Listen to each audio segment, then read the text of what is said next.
June 25th, 1876, a date stained in blood and valor. The Battle of Little Bighorn, a decisive confrontation between the U.S. Army's 7th Cavalry and the united warriors of the Lakota, Cheyenne, and Arapaho nations.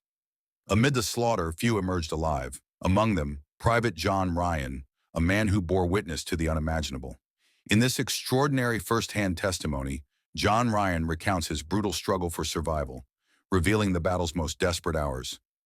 Journey with us as we experience Little Bighorn through the eyes of a soldier who defied death. But first, don't forget to like and subscribe to help grow our channel. As we advanced swiftly, several packs came loose, forcing us to cut them free and leave them behind. My company lost one such pack, likely seized by the tribe soon after. We moved into a gully and made camp, though we kept our horses saddled. We slept as cavalrymen often did, lying on the ground, reins wrapped around our arms. Meanwhile, General Custer and a few scouts rode ahead, gathering details about the enemy's position. When he returned, the officers assembled and Custer outlined his plan of attack. We ate a rough breakfast, uncooked bacon, hardship, and stale water, yet devoured it eagerly. Here, Custer split the regiment into 3 units. His own battalion included Troop C, commanded by his brother, Captain Thomas W. Custer, Troop Y, under Captain Miles Coe, Troop F, led by Captain George W. Yates, Troop L, headed by his brother-in-law, Lieutenant James Calhoun, Troop E, overseen by Lieutenant Algernon E. Smith. Another detachment, 3 troops strong, went to Major Marcus Reno. Troop M, Captain Thomas French, Troop G, Lieutenant Donald McIntosh, Troop A, Captain Miles Moylan. The 3rd unit, under Captain Frederick Benteen, consisted of his own Troop H, Troop K, Lieutenant Edward Godfrey, Troop D, Captain Thomas Weir.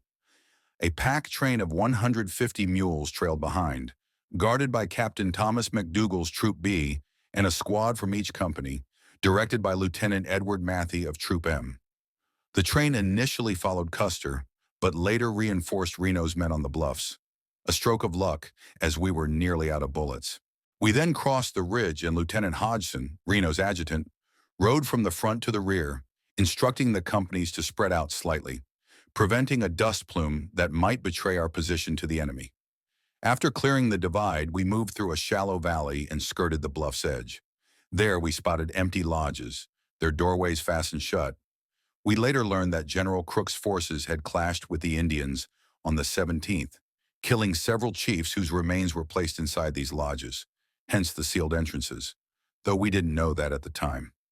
I suspect Custer believed he was charging a village, misidentifying the site as an active encampment. From our position, distant shapes dotted the valley. Whether warriors or buffalo, we couldn't tell. It was then, I'm told, that Custer ordered Reno to pursue them with assurances of reinforcement. Though I never heard the command myself, that was the last time anyone saw Custer alive. His battalion veered right, Reno's advanced down the valley toward the Little Bighorn, and Benteen swung left. Reno's men quickened their pace, first a trot, then a full gallop, riding 2 abreast. Lieutenant Varnum, the bold officer leading the scouts, surged ahead, swinging his hat and shouting, 30 days furlough to the first man who takes a scalp. The leave tempted us, though the task did not. Reaching the river, we plunged in, battling a fierce current and knee-deep quicksand. After a short pause on the far bank, tightening saddles and remounting, we formed ranks. French's Company M on the right, McIntosh's on the left, Moylan's bringing up the rear. We pressed forward, gait shifting from trot to gallop. Thick brush and blueberry brambles lined our right flank, so Captain French ordered me to take 10 men and skirmish through it, ensuring no warriors hid between us and the river. We continued in this battle formation for about 1.5 miles before encountering a thick stand of trees. Just before reaching the timberline, a single gunshot echoed ahead of us. I couldn't determine if it came from Lieutenant Varnum's scouts or one of the enemy warriors. That first shot signaled the beginning of the Little Bighorn engagement on that fateful June day, and I remember its sound with perfect clarity. As we halted at the timber's edge per orders, Private James Curley from my company lost control of his mount. The panicked horse bolted toward the Indian village, with Curley still in the saddle. The last time any of us saw him alive. He'd been a fine young soldier. I recalled a small incident back at Fort Rice before our departure, when Curley had asked to store some personal items in my footlocker. I'd agreed on one condition. If he died in battle, the items would become mine, and vice versa should I fall instead. After the campaign ended, the fallen men's belongings were auctioned publicly, with all funds going to the paymaster's office. At the timberline, we quickly dismounted, leaving every fourth soldier to handle the horses. The rest of us scrambled up the slope to establish a defensive position, stretching from the trees toward the bluffs across the valley, oriented downstream toward the enemy camp. This position gave us our first clear view of the massive village. Some soldiers took cover lying flat, while others knelt, using abandoned prairie dog mounds as natural fortifications. Just as we finished forming our line, about 500 warriors launched their first assault, charging from the village direction. These were no untrained fighters. They rode magnificent horses and carried modern weapons. Their initial attempt to break through our lines failed when our coordinated volleys knocked dozens from their saddles. Lieutenant Hodgson moved steadily along our defensive position, urging the troops to keep steady and fire at the legs of their mounts. When their frontal assault failed, the warriors changed tactics. They formed a snaking line and draped themselves along the far sides of their ponies, using the animals as shields. Gradually, they began wrapping around our position, outflanking our left side and creeping toward our rear. We were commanded to retreat to the horses, where we suffered our first fatality.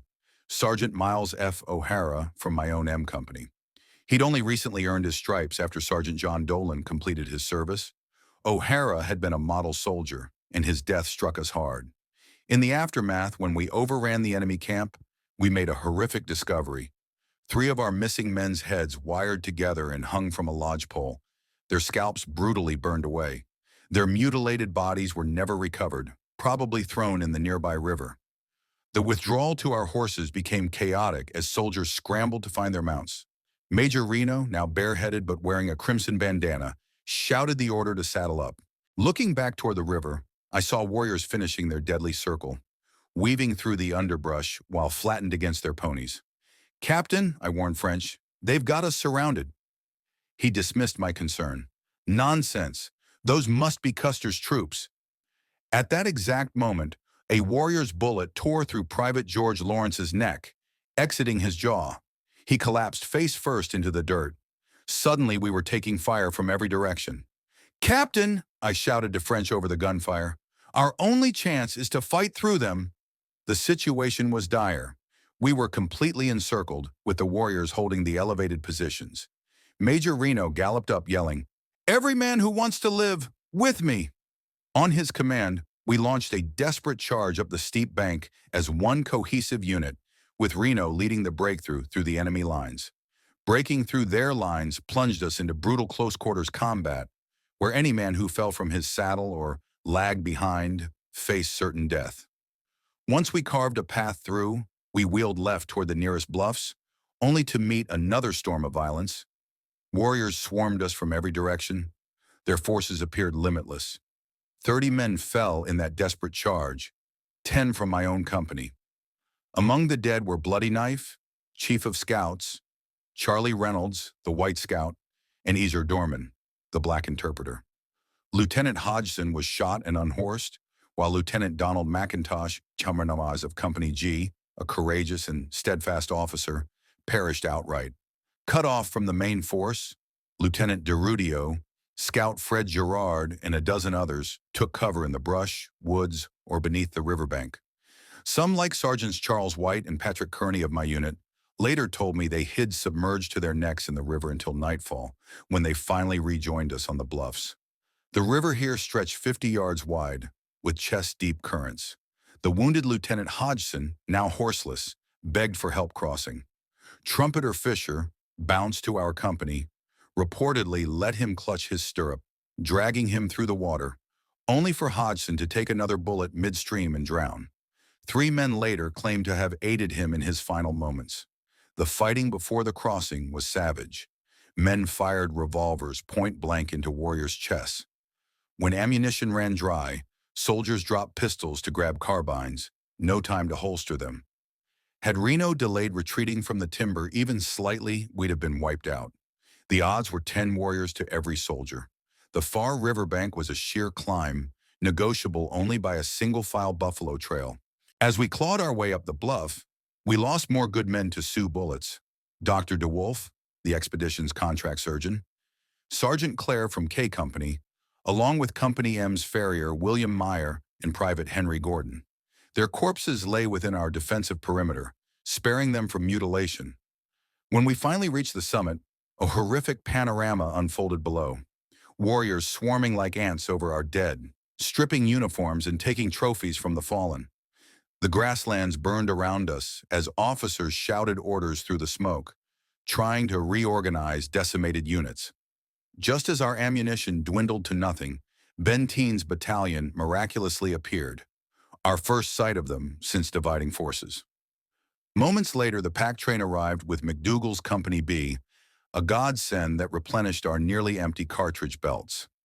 After tending our wounded as best we could, Captain Weir reportedly took Company D to scout Custer's last known position before retreating. Then Reno led 5 battered companies toward the suspected location of Custer's command. From a high vantage point a half-mile out, we spotted distant figures moving through gunsmoke. Warriors finishing off wounded troopers, though we only realized this later. Below us, the entire valley smoldered. The Sioux had torched the prairie to mask their movements. Near a ford at the bluff's base, where we'd later find more corpses, we briefly engaged fresh warrior bands before retreating to our makeshift hospital. There we hastily erected barricades of mule packs to shield our wounded in the shallow depression that would become our besieged stronghold. Establishing the defensive perimeter, we quickly organized our pack animals into a circular barricade, deploying troopers in a defensive ring around the perimeter. The Sioux didn't keep us waiting long.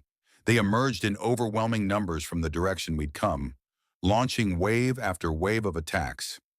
Each assault we managed to beat back, though not without cost. Soon we were completely encircled, with gunfire erupting continuously along our entire position at dangerously close range. The company to our right suffered particularly heavy losses in a matter of minutes. A skilled warrior took advantage of a gap in our lines in the elevated terrain, picking off our men with terrifying precision. From my place in the line, I watched helplessly as his shots found their marks, first killing the 4th man to my right, then the 3rd, before wounding my immediate neighbor who was forced to retreat. Certain I would be next, I joined Captain French and several others in a desperate countermove. Instead of maintaining our forward-facing positions, we pivoted sharply right and delivered a concentrated volley that finally silenced the deadly sniper. The effectiveness of our response was immediate. No more casualties occurred at that vulnerable point. French was everything a cavalry officer should be: courageous, cool under fire, and an exceptional shot with his .50 caliber Springfield breechloader. He maintained a grim tally by carving notches into its stock after each successful engagement. I'll never forget when he emptied several rounds at a Curley without connecting. So frustrated, he threw the weapon away in disgust. I quietly retrieved it, smuggling it back to Fort Rice, where I eventually returned it to him. Tragically, I later learned this remarkable soldier met an untimely end after his service. As darkness fell on June 25th, the fighting finally subsided. With only 2 proper shovels available, we improvised with whatever we had: knives, mess tins, even broken pieces of hardtack boxes, to dig defensive works and tend to our wounded.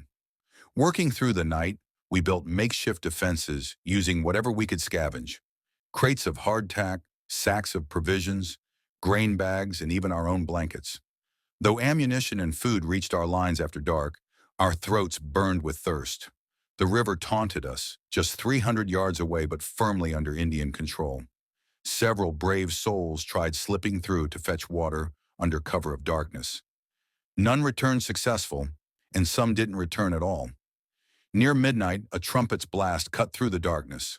Our men erupted in cheers, believing Custer's battalion was coming to relieve us. Major Reno ordered our trumpeter to sound a reply, but when no answering call came, we realized it was a Sioux trick, likely played on a captured 7th Cavalry trumpet, meant to draw us into the open. We held our position, knowing our wounded couldn't be moved. Two sharp gunshots shattered the pre-dawn quiet on the 26th, heralding renewed combat. Still ignorant of Custer's fate, we watched as warriors massed for another assault. Captain Benteen's sector came under furious attack, his line nearly buckling under the pressure. "They're cutting through my position," he shouted to Reno. "I can't hold much longer." In response, we pulled Company M from our section and rushed to reinforce Benteen's crumbling flank. In a desperate pincer movement, both companies surged forward, driving the warriors back down the slope, but not without cost. This elevated position proved crucial. As Benteen later noted, had the Sioux broken through here, we'd have shared Custer's grim fate. During the chaotic fighting, Private James Tanner of M Company fell badly wounded on the exposed hillside. When the call went out for volunteers, 3 others and I sprinted with a blanket, bundling him up and carrying him to safety through a hail of bullets. Miraculously, our rescue team escaped with nothing worse than bullet-torn uniforms, though Tanner died moments after we delivered him to the medical area. Captain French's prized gray buffalo horse, the finest in our company, took a bullet through its skull near the wounded. When Private Voigt tried leading the stricken animal to safety, a warrior's shot killed him instantly. At dawn, we buried both men together, marking their grave with a hardtack crate headboard inscribed in pencil. As evening approached, most fighting ceased except for precise shots from a distant bluff where Custer's men had presumably fallen. These sniper rounds outranged our .45 Springfield carbines. When Captain French asked if I could respond, I employed my $100 Sharps telescopic rifle, specially commissioned in Bismarck before the campaign. After ranging shots, I fired 6 rapid rounds that sent the warriors scrambling, prompting cheers from our men. We watched as the warriors withdrew across the river, dismantling their village with remarkable speed. They stripped the lodges bare, leaving only poles standing before moving up the valley past Reno's initial battlefield. Though I'd seen large tribal gatherings during campaigns with Custer in Kansas, this force dwarfed those, easily twice as large. French and I kept firing until they moved beyond our rifles' reach, firing what we believed were the engagement's final shots. Every officer, Reno, Benteen, McDougal, Weir, Godfrey, and especially French, had fought with exceptional courage against impossible odds. That any survived the constant gunfire seemed miraculous.